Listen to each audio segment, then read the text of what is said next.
नमस्कार दोस्तों, स्वागत है आपका हमारे YouTube channel life and facts के अंदर। आज हम बात करेंगे राम सेतु के बारे में कि राम सेतु की वास्तविक सच्चाई क्या है। क्या राम सेतु वास्तव में सच था? सैकड़ों सालों के बाद भी इसके जो सबूत हैं वो मौजूद हैं और ये एक ऐसा सवाल है जो आज भी लोगों के लिए काफ़ी इंटरेस्ट का विषय बना हुआ है। आज भी कई रिसर्चर समुद्र में राम सेतु की जो निशानियां हैं वो ढूंढ रहे हैं। तो क्यों ना हम भी आज राम सेतु के खोज पर चलते हैं। तो तैयार हो जाइए, ये बहुत ही रोमांचक सफ़र होने वाला है। उसके लिए अगर आपने हमारा चैनल सब्सक्राइब नहीं किया है तो प्लीज़ सब्सक्राइब कीजिए और अगर बेल आइकन नहीं दबाए तो प्लीज़ बेल आइकन दबाइए, जो आपको सबसे पहले हमारे चैनल के वीडियो की नोटिफिकेशन मिल जाए। ये जो वीडियो है ये आप पूरा देखिएगा, जो आप जानिए राम सेतु की सच्चाई के बारे में, राम सेतु के बारे में। उम्मीद करता हूँ आपको अच्छा लगेगा। तो आइए शुरू करते हैं। राम सेतु एक ऐसा पुल है जिसके ऊपर से गुजरकर भगवान श्री राम ने लंका पर विजय हासिल की थी।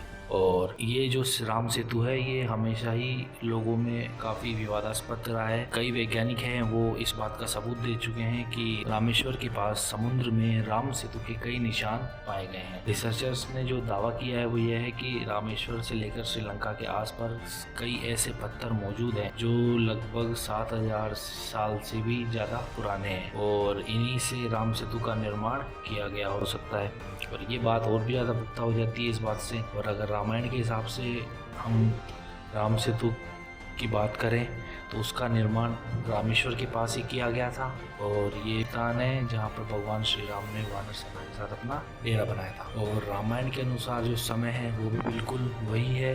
यहाँ पर एक मंदिर है जो कि काफ़ी ऊंचाई पर है और उसके बारे में ऐसा कहा जाता है कि भगवान श्री राम ने यहीं बैठकर राम सेतु के निर्माण और युद्ध की नीति की चर्चा की होगी। राम सेतु के निर्माण के जो सबूत हैं उसकी तलाश में हम रामेश्वर से होते हुए धनुषकोडी तक जाते हैं और यहीं से आपको जो राम सेतु हैं उनसे जुड़ते हुए सबूत मिल जाएंगे। तो इस बात का जो सबसे पहला और पक्का सबूत है वो ये है कि यहाँ आसपास कई छोटे बड़े पत्थर एक जगह जमा मिलेंगे और जो ये पत्थर हैं इनकी जो खास बात है वो ये है कि ये पानी में तैरते हैं। जी हाँ दोस्तों, ये जो पत्थर हैं ये काफ़ी भारी होते हुए भी पानी के ऊपर तैर जाते हैं और ये शायद वही पत्थर है जिनकी मदद से राम सेतु का निर्माण किया गया होगा।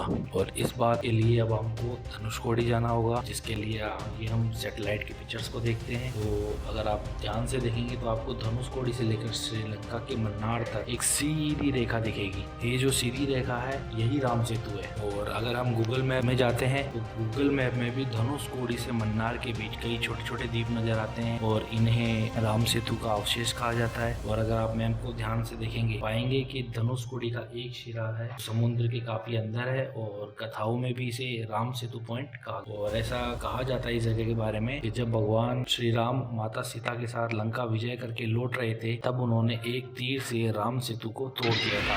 उन्होंने ऐसा इसलिए किया ताकि आने वाले समय में कोई भी इसका गलत उपयोग ना कर सके। धनुषकोडी से समुद्र में आगे जाने के लिए आपको नाव का सहारा लेना पड़ता है और कुछ घंटों की यात्रा करने के बाद आप एक ऐसी जगह पहुंच जाते हैं जो देखने में तो समुद्र के बीचों बीच है, लेकिन वहाँ एक अजीब सी शक्ति का अनुभव होता है। उस जगह पर जो समुद्र की गहराई है वो भी काफ़ी कम है, जैसे कि आप उसमें अगर खड़े हो तो आप उसमें पूरा डूबेंगे नहीं और आपको नीचे धरती का एहसास होगा। राम सेतु के जो सबूत है वो ये है कि जो समुद्र के बीचों बीच होते हुए भी ये जगह में पानी कम है और इसमें हम डूब भी नहीं सकते, जो है वो श्रीलंका के काफ़ी पास भी है। और गूगल मैप में अगर अपन सर्च करते हैं तो अपन पाते हैं कि श्रीलंका से अयोध्या की जो दूरी है वो लगभग 491 घंटे या लगभग 20 दिन की है। और ऐसा कहा जाता है कि जब भगवान श्री राम लंका से पैदल अयोध्या आए थे तो उन्होंने लगभग 20 दिन का ही समय लिया था। यहाँ से श्रीलंका कुछ किलोमीटर की दूरी पर ही है। इस बात की पूरी संभावना है कि भगवान श्री राम इसी रास्ते से श्रीलंका में दाखिल हुए होंगे, क्योंकि ये जगह जो है ये इस जगह पहुँचना बहुत आसान भी नहीं है और यहाँ मछुआरे भी नहीं आते हैं। ये देखने में तो काफ़ी छोटी सी जगह लगती है लेकिन यहाँ आसपास कई टापू हैं और ऐसा कहा जाता है कि जब राम सेतु का निर्माण हो रहा था तब हवा की गति काफी तेज थी। तेज लहरों के प्रभाव से राम सेतु के जो निर्माण था, पुल का निर्माण हो रहा था, उसमें बाधा आ रही थी। इसके लिए भगवान श्री राम ने समुद्र देवता से विनती की और वे तब तक शांत रहे जब तक पुल पूरा नहीं हो जाता। और आपको जानकर आश्चर्य होगा कि आज सैकड़ों सालों के बाद भी उस जगह जो लहरों की गति है वो बाकी जो समुद्र में जो लहरों की गति है उनसे धीमी होती है। ये भी एक प्रूफ है, हमें पता चलता है कि राम सेतु वहाँ पे बनाया गया था। खास बात है जिसमें इसको समुद्र के बाकी हिस्सों से अलग बनाती है और हमारे जो राम सेतु के जो दावा है उसे और मजबूती देता है। तो राम सेतु जो एक काफी बड़ा मुद्दा है, मैं वैज्ञानिकों को जो मत है वो यह है कि राम सेतु का जो निर्माण है वो ज्वालामुखी से निकले खास तरह के पत्थर से किया गया होगा जो पानी में तैर सकता था। ये पत्थर कुछ स्पंज की तरह होगा और जैसे ही इनको पानी में डाला जाता है ये पत्थर पानी में डूबता नहीं, तैरता है। ऐसे ही पत्थरों को चुनकर ये पुल बनाया गया होगा और ऐसा कहा जाता है कि पुल के निर्माण के समय सभी पत्थर पर भगवान श्री राम का नाम लिखा गया था ताकि वो एक दूसरे से जुड़े रहें। इस किस्म के जो पत्थर हैं वो समुद्र पर तैरने और भगवान श्री राम का चमत्कार होने को भी हम झुठला नहीं सकते। कहा जाता है कि 15वीं शताब्दी के आसपास लोग इस